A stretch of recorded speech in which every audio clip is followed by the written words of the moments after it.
Good morning students. Today we are going to start a new chapter of class 10 science, that is light reflection and refraction.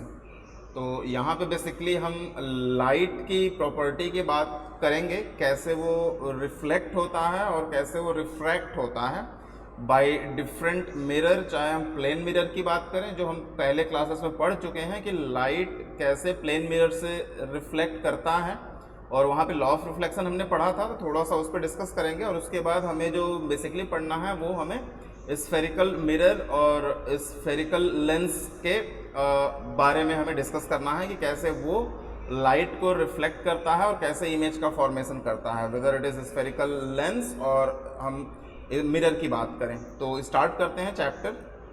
First है law of reflection, जो हमने पढ़ा है पिछले classes में इन plane mirror में, कि जब भी लाइट किसी एंगल से इंसिडेंस होती है ऑन मिरर, और हम लेंस की बात कर सकते हैं, तो अगर इंसिडेंट लाइट रिफ्लेक्ट होती है और अगर दोनों का जो एंगल है, एंगल ऑफ इंसिडेंस और एंगल ऑफ रिफ्लेक्शन, अगर ये दोनों बराबर हैं, तो हम कहेंगे कि वो लॉ ऑफ रिफ्लेक्शन को फॉलो कर रही है। That is the law of reflection, means angle of incidence is equal to angle of reflection. Incidence का मतलब होता है कि किस एंगल पे वो सरफेस को स्ट्राइक कर रही है, और स्ट्राइक करने के बाद किस एंगल में वो रिफ्लेक्ट कर रही है, that is the angle of reflection.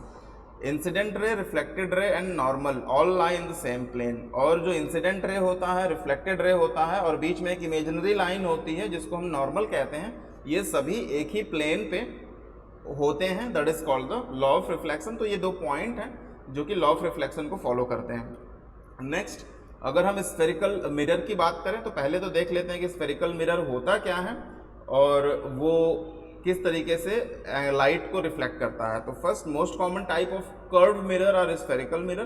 तो जो हम मिरर देखते हैं जो कि कर्व शेप में होता है, आपने बस वगैरह में देखा होगा, सामने जो मिरर होता है उसमें कर्व होता है, तो उस तरीके के मिरर को हम स्फेरिकल मिरर कहते हैं। मिरर इन विच रिफ्लेक्टिंग सरफेस, और जहाँ से लाइट रिफ्लेक्ट होती है वो जो सरफेस होता है वो स्फेरिकल इन शेप होता है, कर्व शेप में होता है, तो इसलिए उनको हम स्फेरिकल मिरर कहते हैं। तो यहाँ पे दो तरीके के स्फेरिकल मिरर होते हैं। फर्स्ट क्या होता है, वहाँ पे reflecting surface of a mirror can be curved inward और कर्व्ड आउटवर्ड। तो दो तरीके का मिरर होता है, एक में जो रिफ्लेक्टिंग सरफेस होता है उसका जो कर्व होता है वो आउटवर्ड होता है, और एक में इनवर्ड होता है।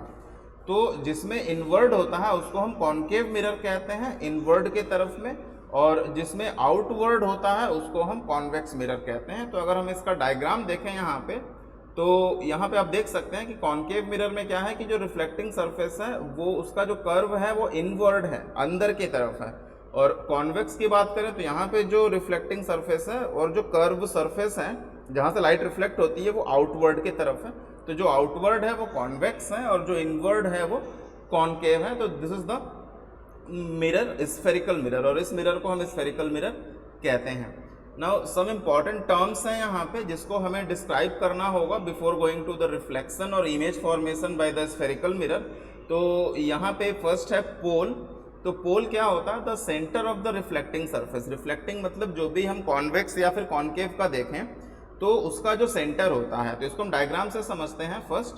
तो यहाँ पे आप देख सकते हैं कर्सर, तो ये जो रिफ्लेक्टिंग सरफेस है यहाँ पे जो लाइट को रिफ्लेक्ट करेगी, चाहे वो कॉन्केव हो या कॉन्वेक्स हो। यहाँ पे अगर हम कॉन्केव ले लें, कॉन्केव मिरर है जिसका कर्विकल जो इनवर्ड की तरफ है, तो यहाँ पे ये जो पॉइंट है सेंटर, जो मिरर का सेंटर है, that is called the pole. तो ये कहलाता है आपका pole. Next one is the centre of curvature. Centre of curvature क्या होता है, reflecting surface in a spherical mirror has a centre. तो जो रिफ्लेक्टिंग सरफेस होता है उसका एक सेंटर होता है जिसको हम सेंटर ऑफ कर्वेचर कहते हैं। Centre of curvature in convex mirror lies behind the mirror, whereas the concave mirror it lies in front of the mirror. तो अगर हम यहाँ पे देखें इसको, तो सेंटर ऑफ कर्वेचर क्या होता है, तो अगर हम यहाँ पे कॉन्केव की बात करें तो इसके फ्रंट में होता है यहाँ पे सेंटर ऑफ कर्वेचर। तो अगर हम इसको एक सर्कल खींचें यहाँ से ऐसे, ये हम अगर सर्कल ड्रॉ करें तो ये सेंटर में आएगा, तो this is centre of curvature in concave mirror. तो नेक्स्ट जो टर्म है वो है radius of curvature. The radius of the reflecting surface of the spherical mirror is known as radius of the curvature, it is represented by R. तो जो reflecting surface होता है spherical mirror का, तो वहाँ पे जो रेडियस होता है उसको हम रेडियस ऑफ कर्वेचर कहते हैं। तो r से रिप्रेजेंट करते हैं। अगेन अगर हम पोल से सेंटर की जो डिस्टेंस देखें, पोल से सेंटर ऑफ कर्वेचर की डिस्टेंस देखें तो ये होता है रेडियस ऑफ कर्वेचर, जिसको हम r से रिप्रेजेंट करते हैं। और उसके बाद जो नेक्स्ट टर्म है that is principal axis. Principal axis the straight line passing through the pole and centre of curvature.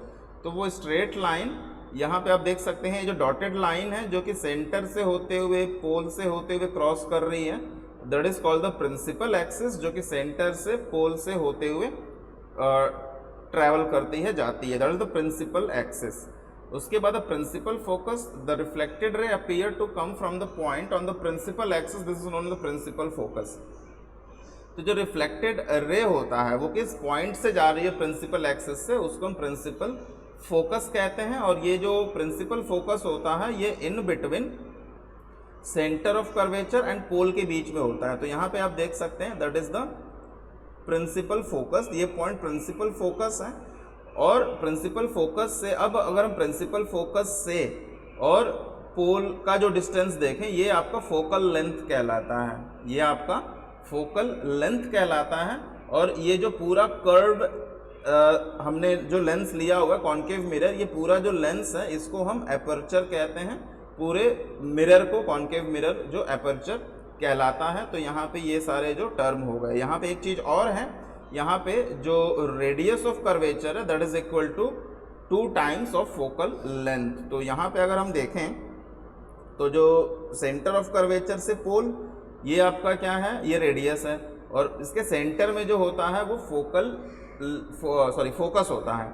तो अगर हम सेंटर की बात करें तो यहाँ पे जो फोकस है वो सेंटर ऑफ कर्वेचर को 2 इक्वल पार्ट में डिवाइड कर रहा है। तो इसीलिए अगर हम कहेंगे r is equal to that is radius of curvature is equal to 2 into F, it means 2 time focal length. इसमें न्यूमेरिकल भी आता है जिसको आप सॉल्व कर सकते हो। Radius is equal to 2f। Now the next representation of the images formed by the spherical mirror using ray diagram। तो बिफोर गोइंग टू कैसे इमेज फॉर्म होता है तो हमें पता होना चाहिए कि जब रे आती है और जो मिरर पे स्ट्राइक करती है स्फेरिकल मिरर पे, तो वो किस तरीके से रिफ्लेक्ट होती है।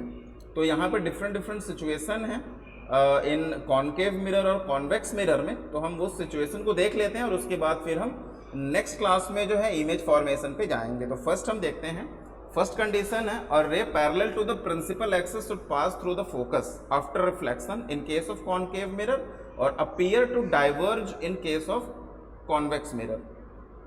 तो यहाँ पे क्या होता है, अगर हम बात करें कॉन्केव मिरर की, तो यहाँ पे जब ये तो आपका जो प्रिंसिपल एक्सिस है, प्रिंसिपल एक्सिस के पैरेलल अगर कोई रे आती है, यहाँ पे आप कर्सर देखिएगा, तो रे आती है तो वो क्या होती है, वो रिफ्लेक्ट होने के बाद फोकस से पास होती है। ये आपको मालूम होना चाहिए कि जब भी principal axis in case of concave mirror, जब प्रिंसिपल एक्सिस के पैरेलल कोई रे आएगी और वो मिरर पे स्ट्राइक करेगी तो वो हमेशा फोकस से ही पास होगी इन कॉन्केव मिरर।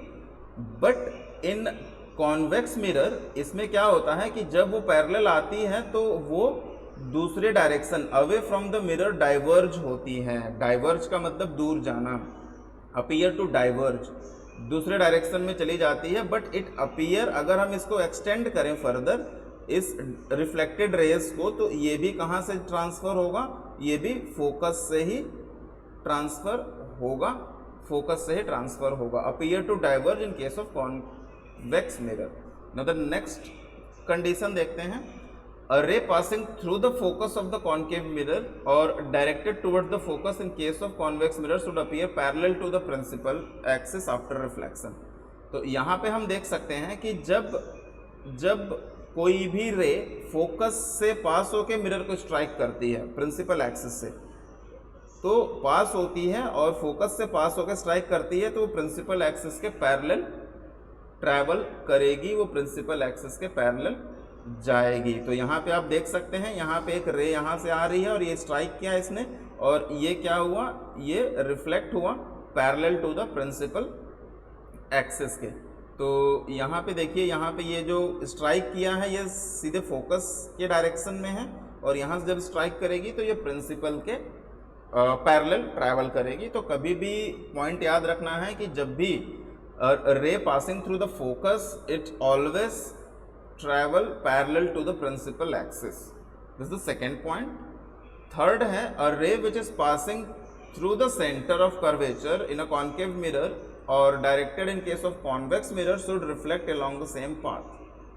तो वो क्या होगा, अगर कोई रे स्ट्राइक करती है और सेंटर से आके मिरर पे स्ट्राइक करती है सेंटर ऑफ कर्वेचर से, तो जैसे कि यहाँ पे आप एरो देख सकते हैं, रे यहाँ से आ रही है, स्ट्राइक किया और उसी डायरेक्शन में ही वो वापस सेंटर ऑफ कर्वेचर से ही वापस चली जाती है. तो दैट इज कॉल्ड द कि अगर सेंटर से जाती है तो उसी एंगल पे वो रिफ्लेक्ट करेगी, उसी सेम पाथ से वो ट्रैवल करेगी.